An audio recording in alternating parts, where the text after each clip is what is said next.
आपका स्वागत है हमारे चैनल पे CPDS करियर पॉइंट पे। चलिए हम लोग आज इस वीडियो में बात करने वाले हैं आपका जो है बायोलॉजी से जितना भी क्वेश्चन जो आपका RRB रेलवे ग्रुप डी में पूछा गया है प्रीवियस ईयर, वो इसमें सारे कवर किए गए हैं। और रेलवे में जितने भी एग्ज़ाम हुए हैं ALP सभी का क्वेश्चन जो कि आपका बायोलॉजी से पूछा गया था, सारा ये प्रीवियस ईयर क्वेश्चन है, आपका PYQ है। तो चलिए हम लोग स्टार्ट करते हैं। आप लोग इस वीडियो को ध्यान से देखिए ताकि आपको बायोलॉजी से हर एक क्वेश्चन आपको छूटे नहीं एक भी। चलिए स्टार्ट करते हैं। हमारा देखिए पहला क्वेश्चन है, निम्नलिखित को मिलान करना है। तो ये हमारा उत्तर हमारा जो है हो जाएगा ऑप्शन नंबर ए हो जाएगा। ऑप्शन नंबर ए उत्तर हो जाएगा। तो ऑप्शन नंबर ए में देखिए क्या है। पहला जो है, स्त्री केसर का फूल का निचला भाग जो होता है ये होता है अंडाशय। दूसरा है, स्त्री केसर का जो मध्य लंब भाग होता है उसको बोलते हैं हम लोग वर्तिका। तीसरा है, स्त्री केसर का अंतिम भाग जो होता है तो इसका हो जाएगा वर्तिकाग्र। और उसके बाद अंडाशय में होता है तो यह हो जाएगा बीजांड। चलिए अगला है, गलत कथन का क्या करना है, चयन करना है। तो यहाँ पे देखिए गलत कथन कौन सा है। तो ऑप्शन नंबर हमारा बी आंसर हो जाएगा, मादा युग्मक वर्तिकाग्र में उपस्थित नहीं होता है, ये हमारा गलत है। बाकी हमारा सही है। नर जनन की कोशिका परागकण के द्वारा उत्पन्न होती है, निषेचन में हम युग्मनज का प्राप्त होता है, और नर युग्म और मादा युग्म के संलयन को निषेचन के रूप से जाना जाता है। ये सारा ऑप्शन सही है, तो हमारा यही गलत है, तो ऑप्शन नंबर बी हो जाएगा। चलिए अगला क्वेश्चन की तरफ चलते हैं। क्वेश्चन नंबर 3 है। क्वेश्चन नंबर 3 में है कि गन्ना और गुलाब और या अंगूर जैसे कई पौधे को कृषि उद्देश्यों के लिए उगाने के लिए स्तरीकरण या रोपण जैसी विधियों में प्रजनन की विधि क्या है। तो ये है ऑप्शन नंबर डी, कायिक प्रवर्धन। चलिए अगला है, दिए गए कथन में की पुष्टि कीजिए, पौधे को ऊर्जा की कम आवश्यकता होती है। तो ये कौन सा कथन इसके अनुसार हमारा पुष्टि हो रहा है। तो ये हो रहा है ऑप्शन नंबर डी, विभिन्न शरीर संरचनाओं के बीच ऊर्जा आवश्यकताएं भिन्न होती है, पौधे गति नहीं करते हैं और कोई उत्तक मृत कोशिका का एक बड़ा अनुपात होता है।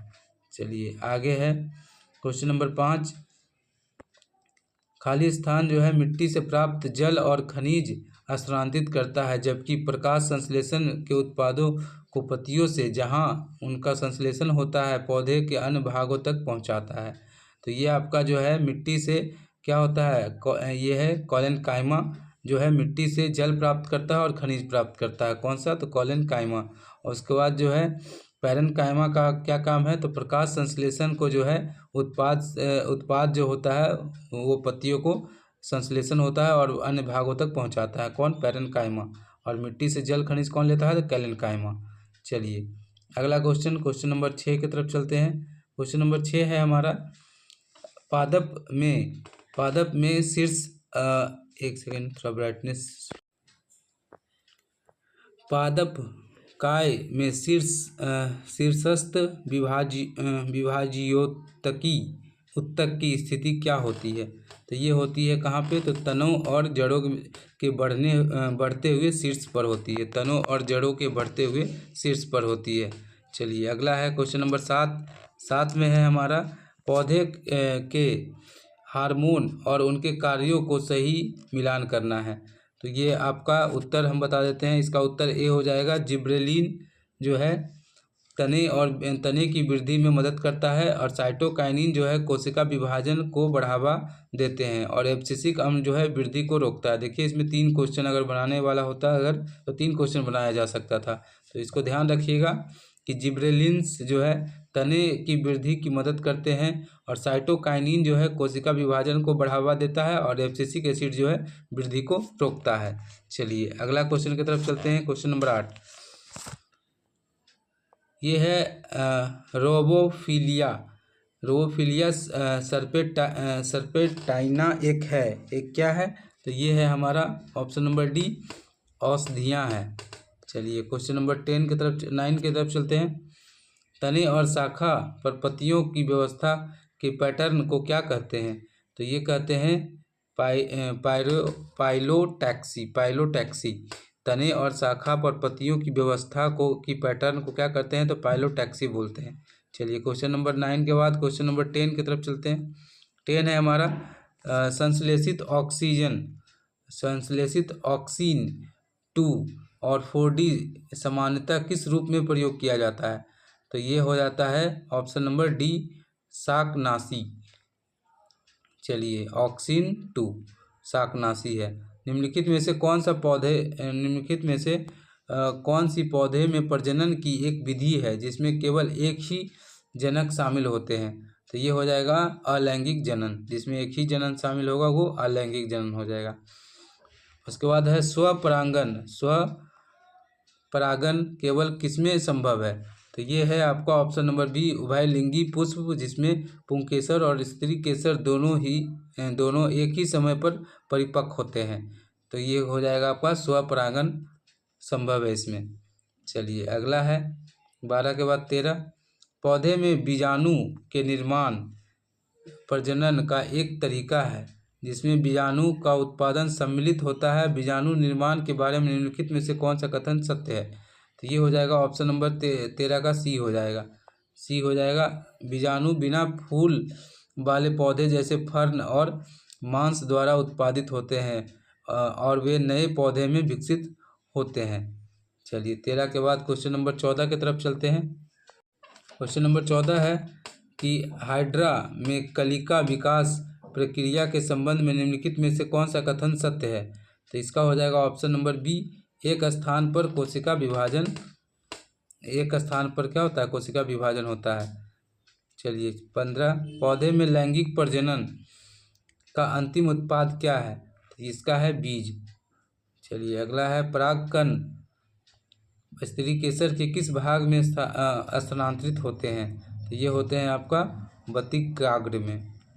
चलिए, अगला है पौधे में निषेचन की प्रक्रिया में अंडाशय की क्या भूमिका है? तो ये हो जाएगा ऑप्शन नंबर सी, अंड कोशिका का उत्पादन करना। चलिए, अगला है क्वेश्चन नंबर 18, निषेचन के बाद किसका फल में परिवर्तन होता है? तो ये होता है ये अंडाशय का। चलिए, अगला है 18 के बाद क्वेश्चन नंबर 19 में है मेंडल ने मटर के पौधे में पुष्प, रंग और बीज की आकार जैसे लक्षण का अध्ययन किया। इन लक्षणों को किस रूप से में जाना जाता है? तो ये जाना जाता है आपका दृश्यमान लक्षण। अगला है 20, निम्नलिखित में से कौन परागकण की विधि नहीं है? तो ये हो जाएगा ऑप्शन नंबर डी, अलैंगिक परागकण। अगला है 21, ब्रायोफिल्म पौधे का कौन सा भाग वनस्पतिक प्रवर्धन के माध्यम से नए पौधे विकसित करता है? तो ये करता है आपका पत्तियां। अगला है गुलाब के फूल का पराग जो है परागण के माध्यम से सूरजमुखी की बतिकाग्र पर पहुंच गया है। बतिकाग्र द्वारा पराग को अस्वीकार कर दिया जाएगा क्योंकि क्या होगा? पराग सूरजमुखी का नहीं था, इसीलिए अस्वीकार हो जाएगा।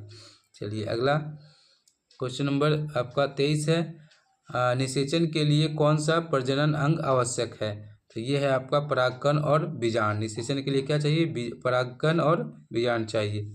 चलिए, 23 के बाद हम लोग चलते हैं क्वेश्चन नंबर 24 की तरफ। क्वेश्चन नंबर 24 है कि आपका एक पौधे के जड़ हमेशा नीचे की ओर बढ़ती है जबकि अंकुर आमतौर ऊपर की ओर पृथ्वी से दूर बढ़ते हैं। अंकुर और जड़ में यह ऊपर और नीचे वाली वृद्धि क्या कहलाती है? ये कहलाती है आपका गुरुत्वानुवर्जन, या फिर इसको बोलते हैं जियोट्रोपिज्म। जियोट्रोपिज्म इंग्लिश में नाम है और हिंदी में क्या बोलते हैं? गुरुत्वानुवर्तन। चलिए, 24 के बाद हम 25, वह उत्तक जो पौधे को कठोर कड़ा बनाता है और पौधे के भागों को मजबूती प्रदान करता है, वह होता है हमारा आपका यह है हृदयोत्तक। इसको बोलते हैं क्या? स्केलेनकाइमा इंग्लिश नाम है इसका। चलिए, अगला है डैश एक मृत उत्तक होते हैं। तो ये होते हैं नारियल की छिलका जो है मृत उत्तक है। चलिए, पौधे की कोशिका अपने आकार में परिवर्तन किसकी मात्रा में परिवर्तन करती है जिसके परिणाम स्वरूप सूजन और सिकुड़न होती है और इसीलिए आकार में परिवर्तन होता है? तो इसका उत्तर हो जाएगा आपका पानी। 27 के बाद क्वेश्चन नंबर 28 आपका है पराग को पुंकेसर से बतिकाग्र तक स्थानांतरित करने की आवश्यकता होती है। यदि पराग का यह स्थानांतरण एक ही पुष्प में होता है तो इस घटना को क्या कहा जाता है? तो इस घटना को कहा जाता है आपका स्वपरागकण कहा जाता है। 28 के बाद 29 निम्नलिखित में से कौन सा ऊतक तनों में संवहन बंडलों के चारों ओर पत्तियों की शिराओं में और बीजों और नटों के कठोर आवरण में मौजूद होता है? तो ये हो जाता है आपका स्केलेनकाइमा, ऑप्शन नंबर डी। चलिए अगला है किस हार्मोन की सांद्रता तेजी से कोशिका विभाजन वाले क्षेत्र में अधिक होती है और यह कोशिका विभाजन को बढ़ावा देती है? तो ये हो जाएगा आपका साइटोकाइनिन। अगला है 31 नंबर क्वेश्चन, निम्नलिखित में से कौन सा विभाज्योतकी ऊतक की कोशिकाओं में अनुपस्थित होता है? तो ये होता है ऑप्शन नंबर बी, रिक्तिकाएं। चलिए आगे है क्वेश्चन नंबर 31 है आपका ट्रॉपिज्म से संबंधित गलत कथन का चयन कीजिए। तो ये हो जाएगा ऑप्शन नंबर सी, प्रकाश आकर्षण जल की ओर गति। ये हमारा कथन गलत है, बाकी सही है। रसायन आकर्षण जो होता है रसायन की ओर गति, भू आकर्षण जो होता है गुरुत्व पृथ्वी या गुरुत्व की ओर खिंचाव, और आपका जल आकर्षण होता है जल की ओर गति। चलिए 32 के बाद क्वेश्चन नंबर 33 की तरफ चलते हैं। इसका उत्तर हो जाएगा ऑप्शन नंबर सी, परागकण द्वारा उत्पादित नर जनन कोशिका बीजांड में उपस्थित मादा युग्मक के साथ जुड़ती है। ये बिल्कुल क्या है, सही है। चलिए अगला है 34, पौधे में निम्नलिखित में से किस भाग का उपयोग वनस्पतिक प्रवर्धन में किया जाता है? तो ये क्या जाता है, पत्तियां और तना। चलिए पौधे में परिवहन से संबंधित गलत कथन की पहचान कीजिए। तो ये हो जाएगा आपका ऑप्शन नंबर सी में है आपका ऑप्शन, केवल ए जो है गलत कथन है, बाकी सब क्या है, सही है। तो फ्लोएम जो है मिट्टी एवं खनिज जल का अवशोषण में मदद करता है। एक सेकेंड, ऑप्शन नंबर सी हो जाएगा। सी में है जो आपका केवल ए क्या है, गलत कथन है। फ्लोएम जो है मिट्टी से खनिज नहीं करता है, ये है ना, और जल का भी नहीं करता है अवशोषण। ये करता है आपका कौन, जाइलम का काम है, जाइलम का, यही गलत है। ये यहाँ फ्लोएम दिया है, तो ये हमारा बिल्कुल सही हो जाएगा उत्तर।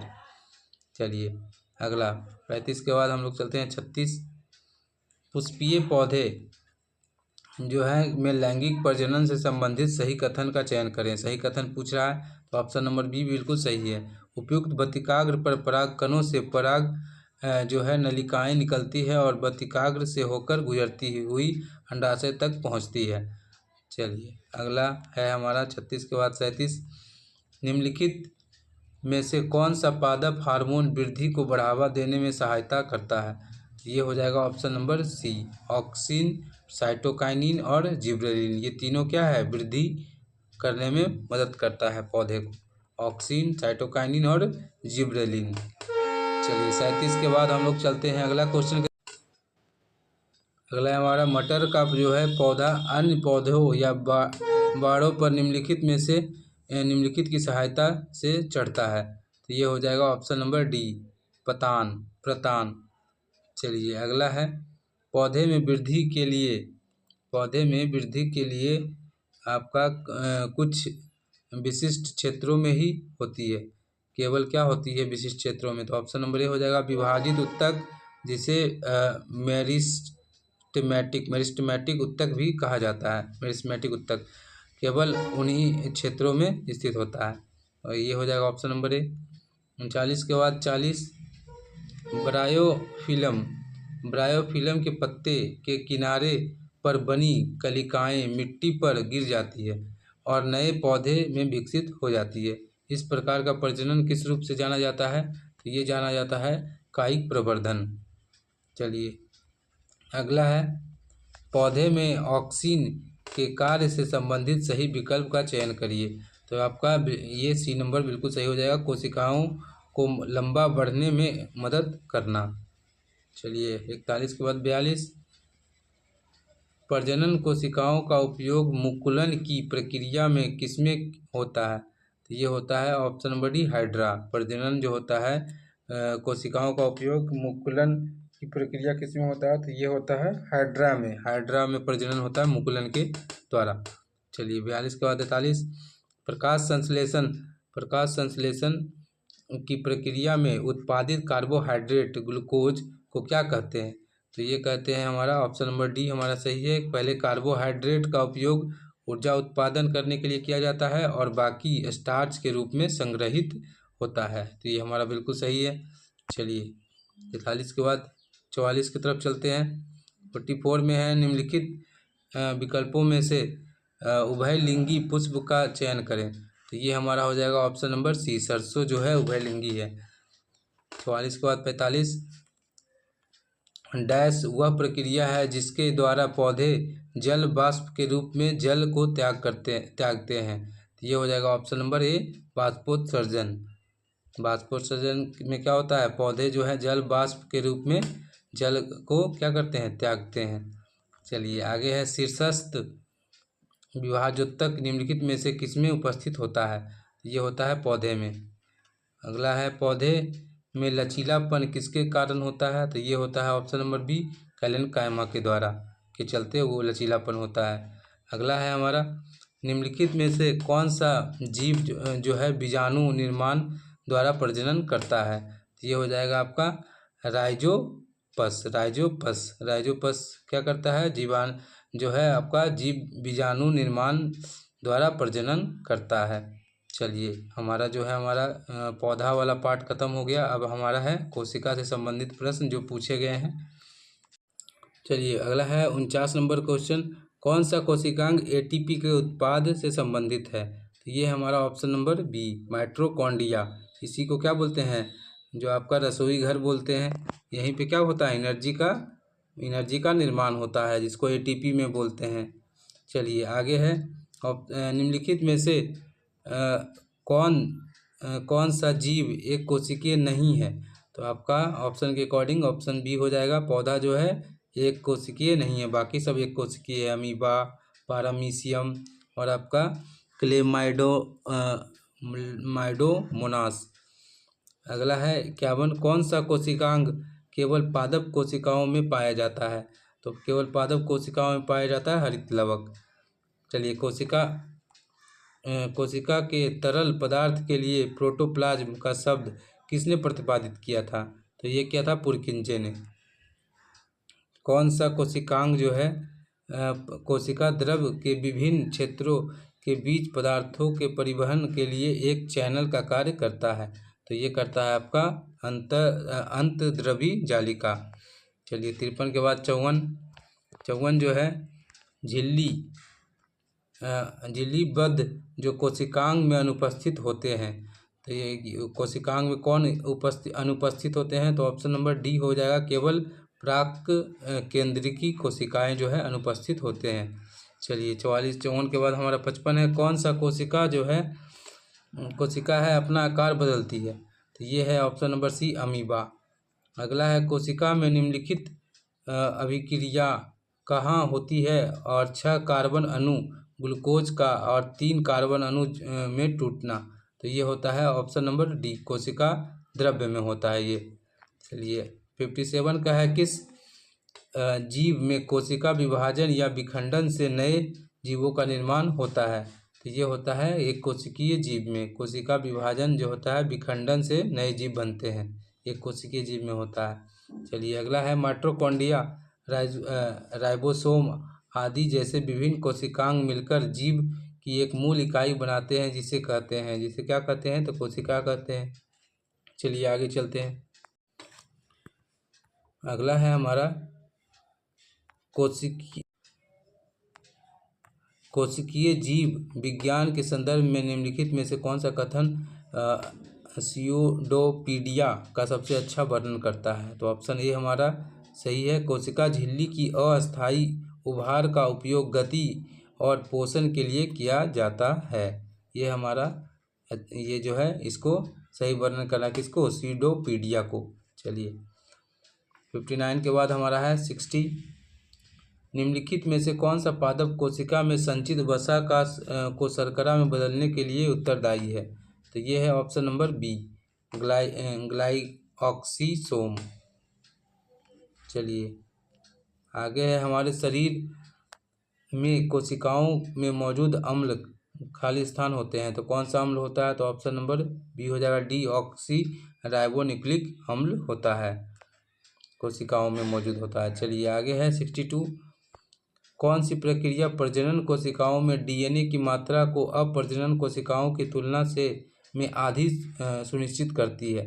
तो ये हो जाएगा आपका अर्धसूत्री विभाजन। 62 के बाद आपका 63 है।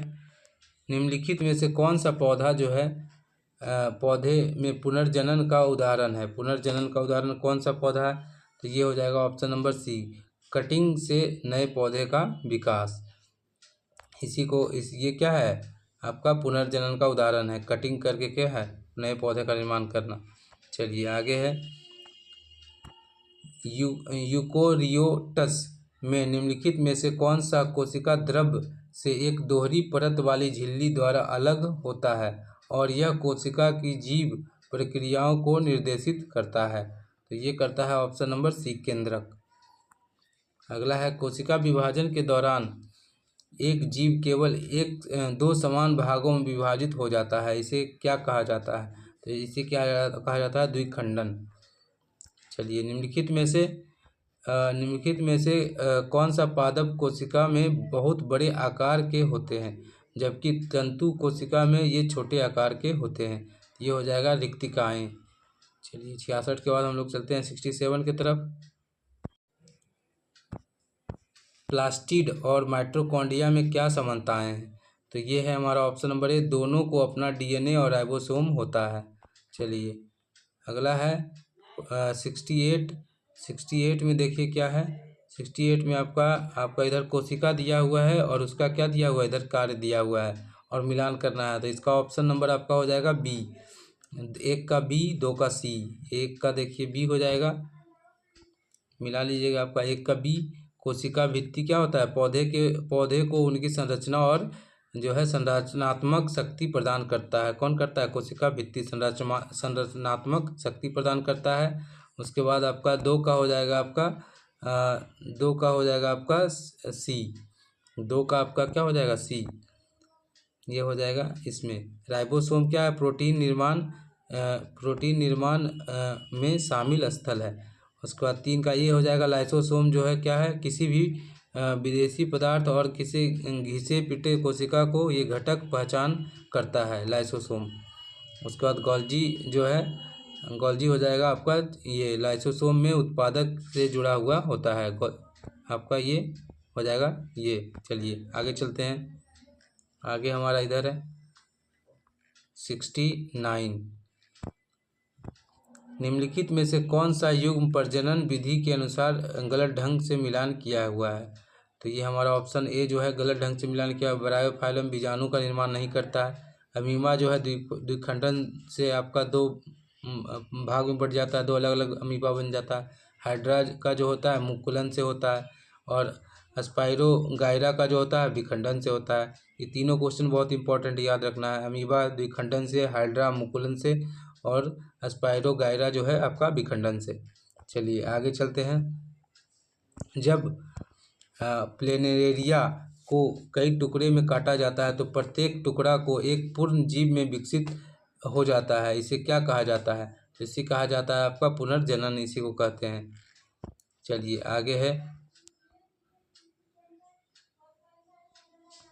आगे है मानव में लिंग गुणसूत्रों में के कितने युग्म होते हैं?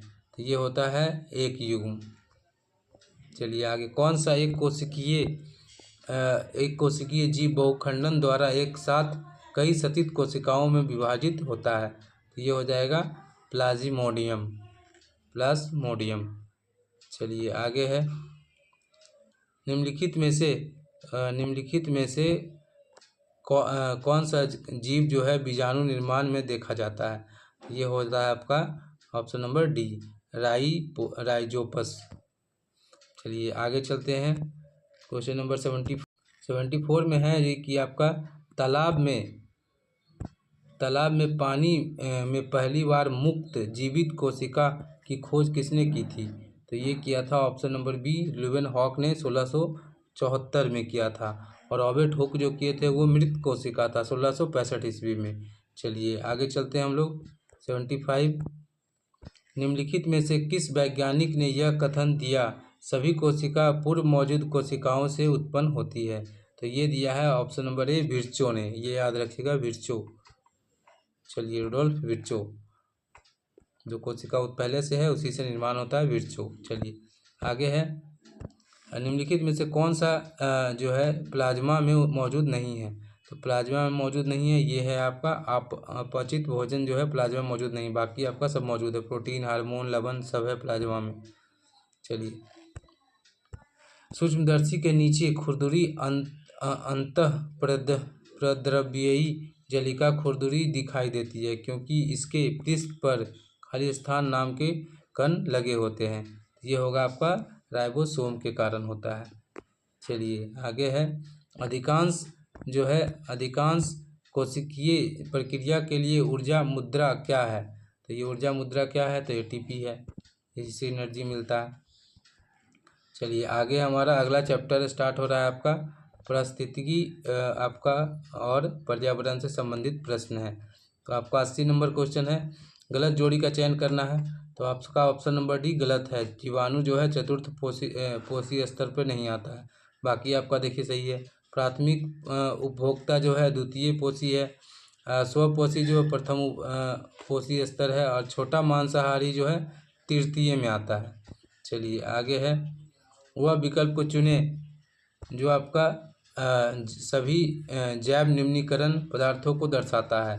तो ऑप्शन नंबर ए हो जाएगा, अंडे के छिलके, चाय पत्ती और आलू के छिलके। ये क्या दिखाता है? जैव निम्नीकरण पदार्थ को दर्शाता है।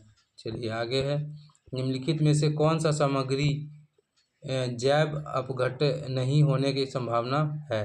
तो ये हो जाएगा ऑप्शन नंबर सी, ये प्लास्टिक जैव अपघट नहीं हो सकता है। चलिए 82 के बाद हम लोग चलते हैं 83 की तरफ।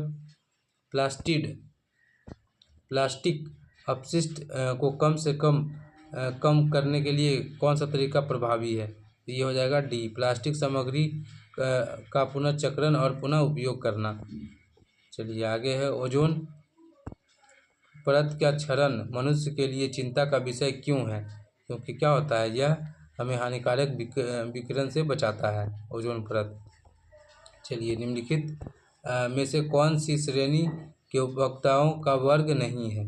तो ये आपका हो जाएगा ऑप्शन नंबर डी, उत्पादक का कोई भी वर्ग नहीं है। चलिए आगे है, उद्यान एक पारिस्थितिकी तंत्र है क्योंकि तो इसका आपका आंसर हो जाएगा सी, इसमें रहने वाले जीव एक दूसरे के साथ अंतःक्रिया करते हैं और अजैविक घटकों से प्रभावित होते हैं। 86 के बाद 87 है आपका, मानव गतिविधियों का पर्यावरण पर क्या प्रभाव पड़ता है? तो ये होता है आपका, ये पर्यावरण प्रदूषण में योगदान करते हैं। अगला है आपका, राशि अपने किचन गार्डन के लिए खाद बनाना चाहती है। वह किचन के कचरे का उपयोग करने की योजना बना रही है।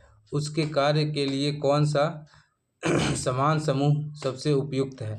तो इसका आंसर हो जाएगा ऑप्शन नंबर सी, फलों के छिलके, बची हुई सब्जियां, कागज और फटे सूती कपड़े। ये क्या होता है आपका, राशि किचन गार्डन के लिए खाद बनाने चाहती है। वह किचन के कचरे का उपयोग करने की योजना बना रही है। तो क्या क्या ये कचरा यूज करेगी? तो ये आपका खाद बन जाएगा। तो ये होगा फलों का छिलका, बची हुई सब्जियां, कागज और फटे हुए सूती कपड़े। 88 का, उसके बाद 89 चलते हैं। वायुमंडल में ओजोन परत की क्षरण के लिए निम्नलिखित में से कौन सा उत्तरदायी है?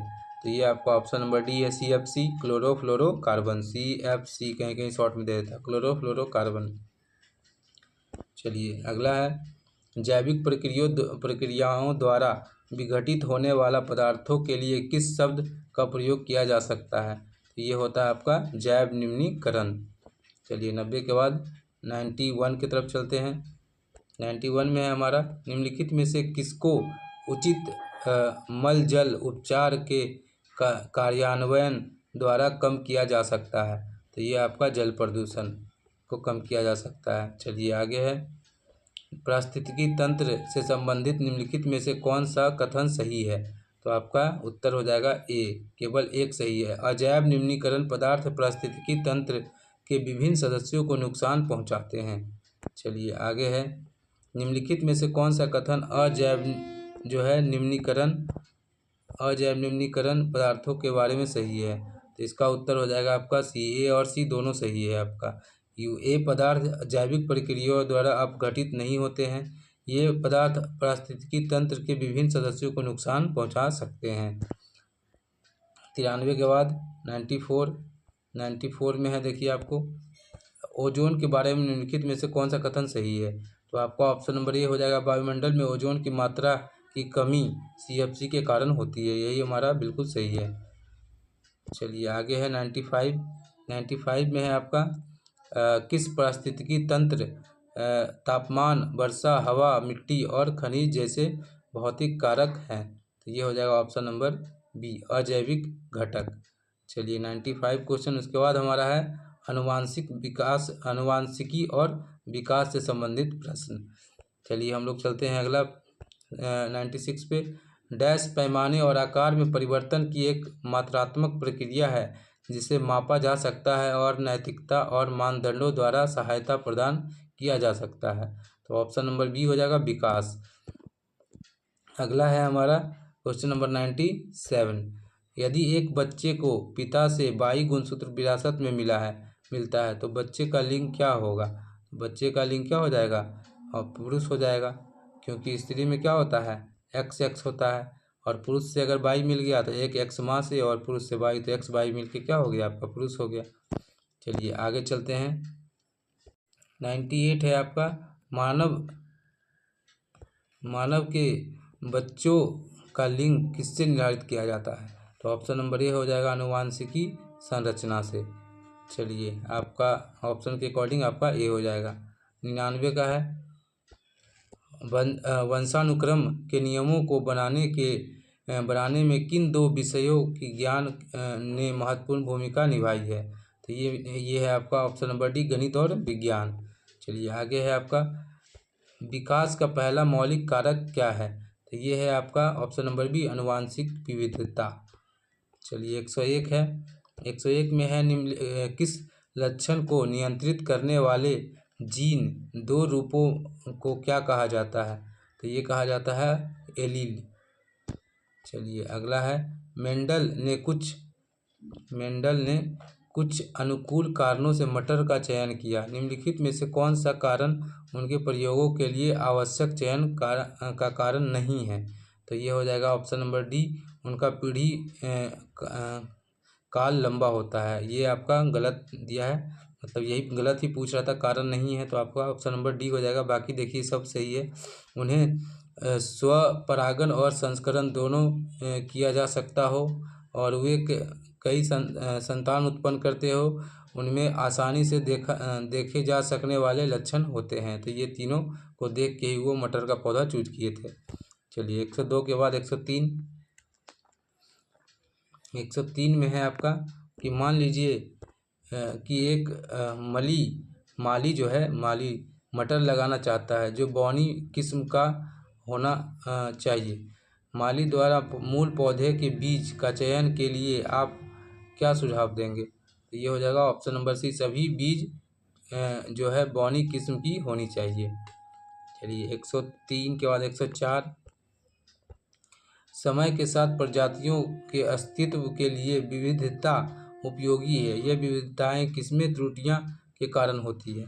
ये होता है आपका ऑप्शन नंबर बी, श्वेत रक्त कोशिकाओं का विभेदन। 104 के बाद आपका चलिए मानव शरीर स्टार्ट हो रहा है। 105, मानव जो है अमाशय की दीवार में उपस्थित जठर ग्रंथियां किसका स्त्राव नहीं करती है? तो ये हो जाएगा ऑप्शन नंबर ए, लार का स्त्राव नहीं करती हैं। ये आपका अमाशय की दीवार में उपस्थित जो जठर ग्रंथियां हैं ये लार का नहीं करती है। बाकी पेप्सिन ये आपका हाइड्रोक्लोरिक अम्ल और श्लेष्मा, जो तीनों को जो है जठर ग्रंथिया से निकलता है। चलिए अगला है, हमारे शरीर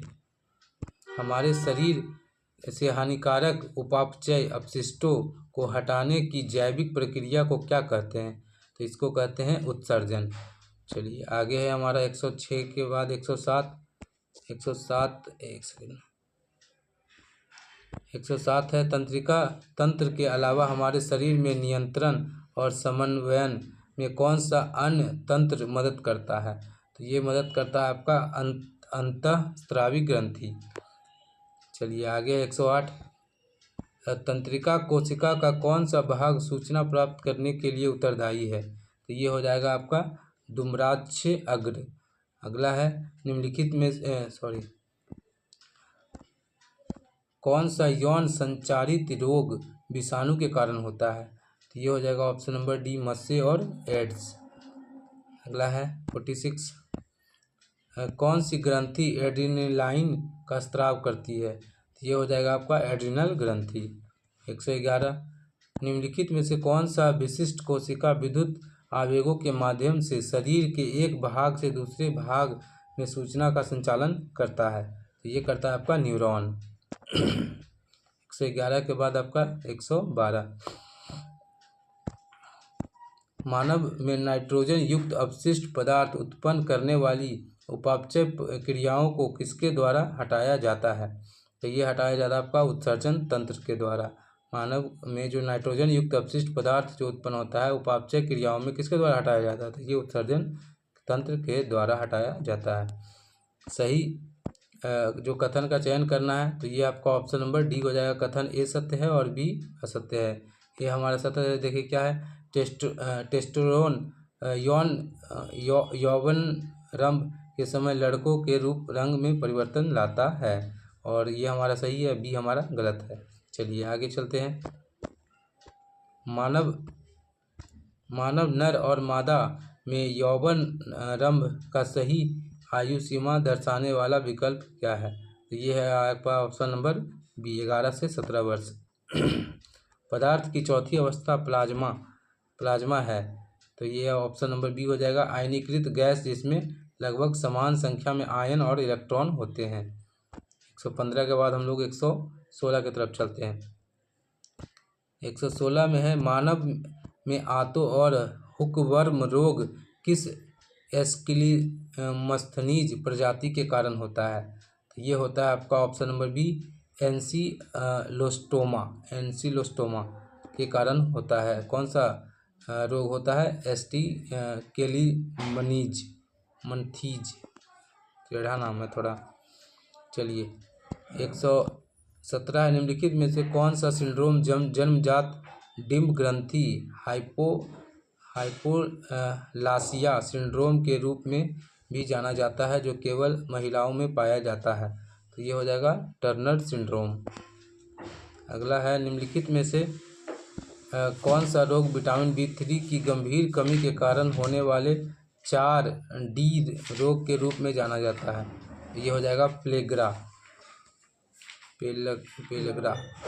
अगला है, उस रक्त विकार का नाम बताइए जो हीमोग्लोबिन के उत्पाद को कम करता है?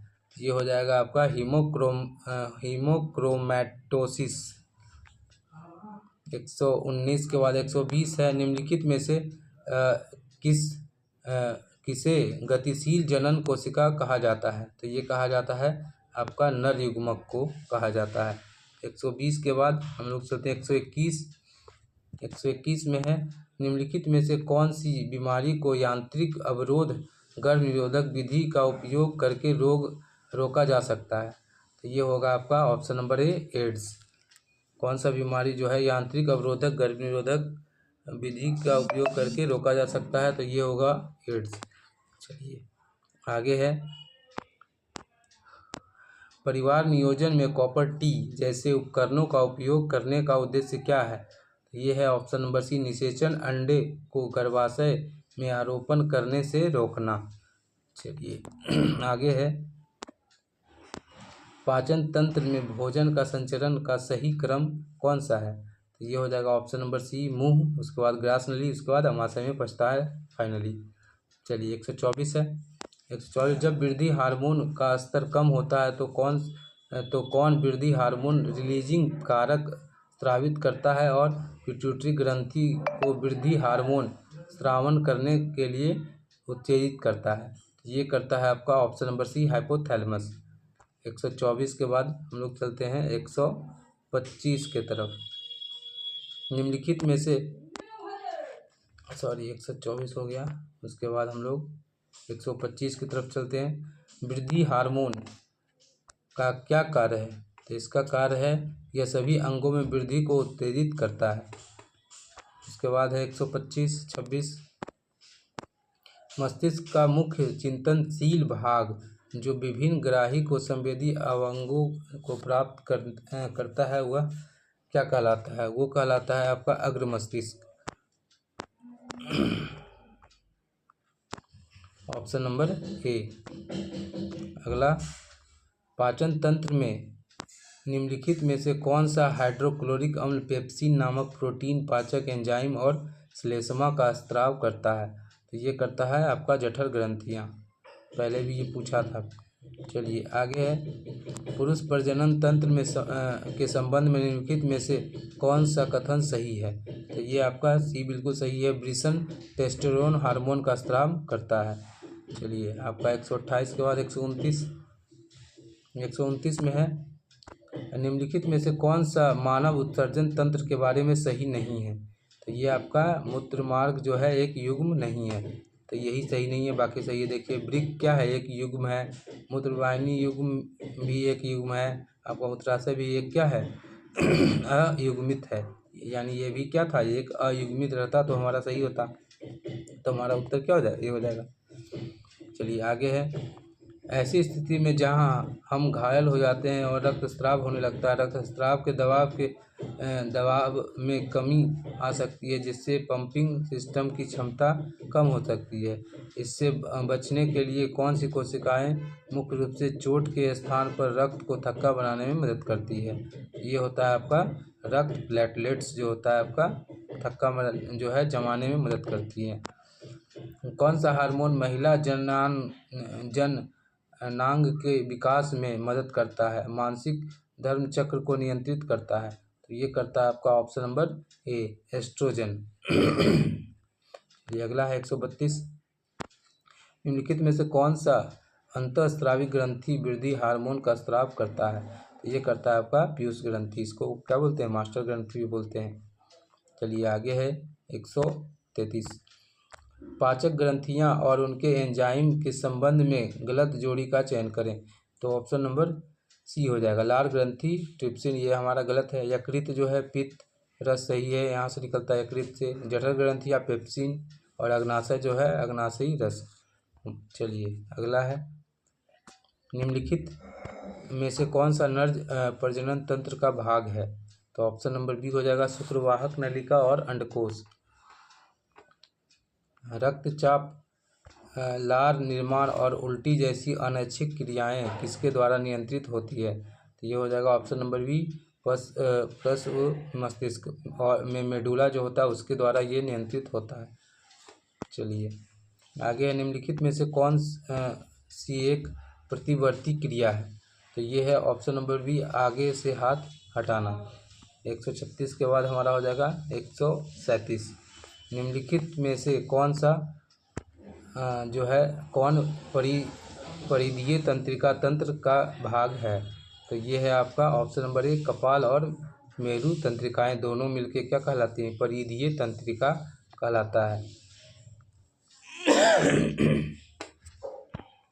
अगला है, कौन सा हार्मोन शरीर में कार्बोहाइड्रेट, प्रोटीन और वसा के चयापचय को नियंत्रित करता है और इसके संश्लेषण के लिए आयोडीन आवश्यक है? तो ये हो जाएगा option number D, thyroxine hormone.